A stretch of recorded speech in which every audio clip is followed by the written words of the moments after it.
First of all,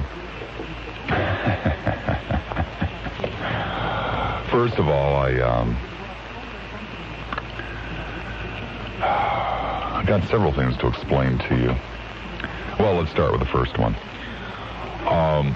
We have just found out that Neil Rogers is home with the flu, is not in a hospital, and that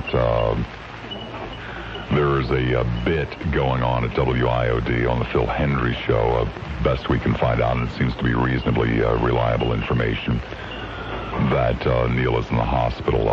What is supposedly funny about this, I do not know. But nonetheless, Neil is not apparently in the hospital, and this is part of Phil Hendry's show today for whatever reason. As I said, I cannot begin to imagine. Do we still have the ability to dial them up? Could you, nah, what difference does it make now? It's almost 6 o'clock anyhow. Screw it. So, I know that most of you do not know Neil Rogers. Most of you came to the station long after he left here. And I have no idea as to who he is or what the relationship or connection is between that man and myself. So let me very briefly explain.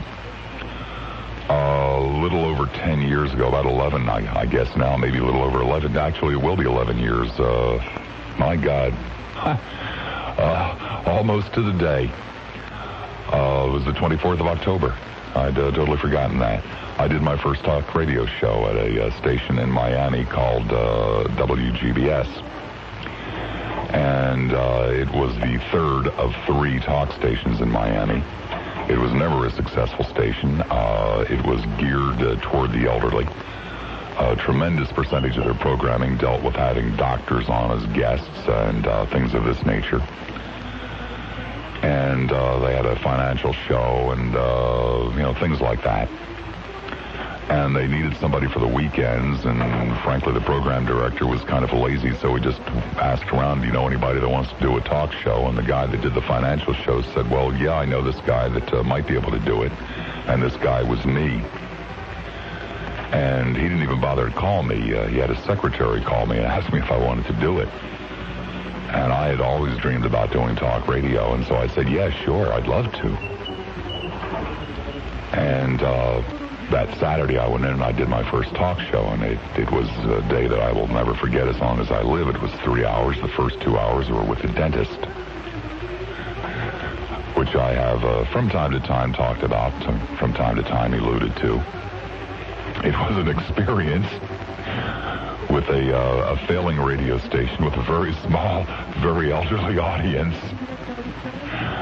And all the old people knew is that he was a doctor and that he was giving free advice.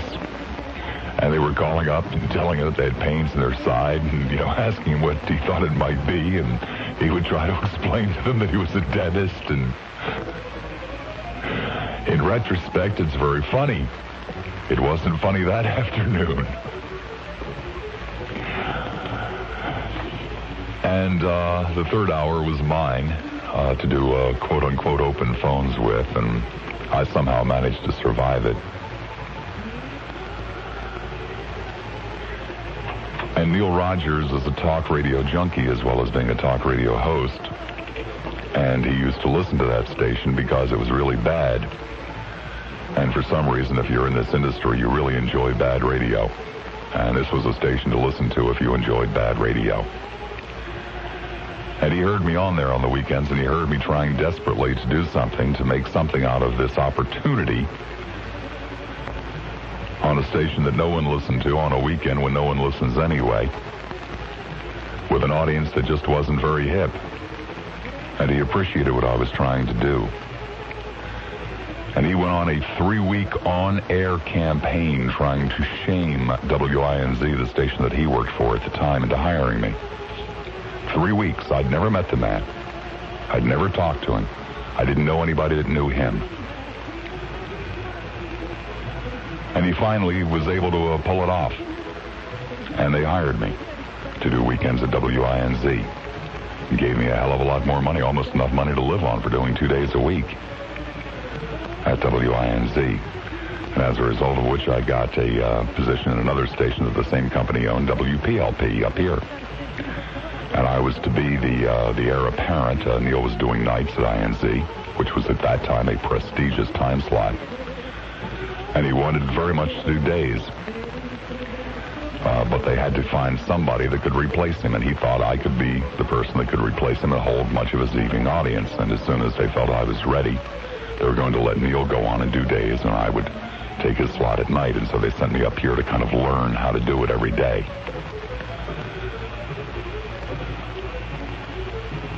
I have always been aware of that. I will never not be aware of it. I was always very grateful for it. I continue to be very grateful for it. Neil Rogers is a very strange man. He is at times a very kind, a very generous, a very thoughtful, and a very considerate man. He is at times a very petty, vindictive, and cruel man. He is a man that I've known for 10 years, over 10 years, 11 now, and yet a man that I do not know. A man that I will never know. I'm not sure that anybody knows him. He is a man that I've had a love-hate relationship with from the day that I first encountered him. I knew Neil for almost 5 years before he could even look me in the eye. We've had long, lengthy conversations about all kinds of things, and we have gone for long periods of time without talking to each other.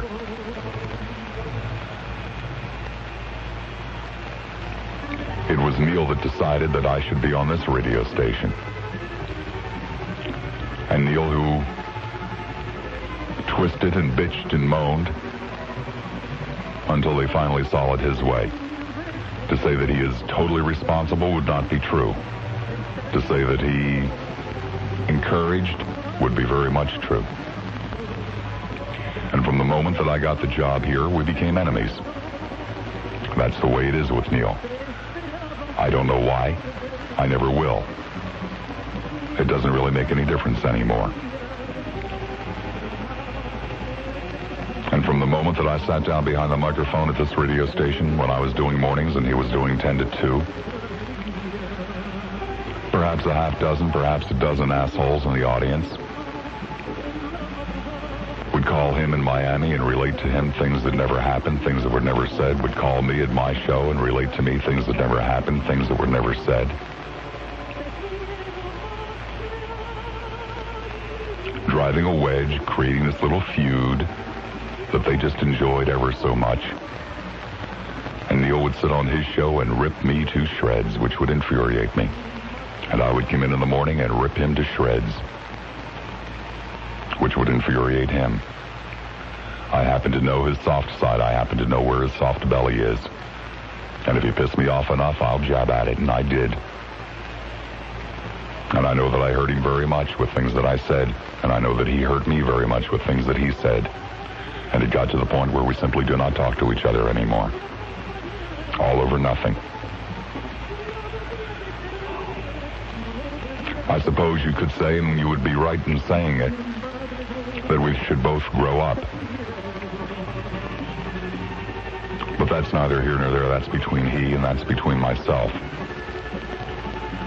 But for what possible reason, for what possible purpose, people who do not know him or give a crap about him, people who do not know me or give a crap about me, people who do not know us or give a crap about us, who apparently have nothing else to do in their lives except sit back and enjoy misery, except sit back and try to rip people apart,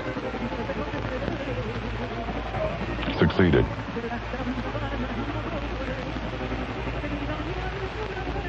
Over the years, Neil's health has deteriorated, as has mine.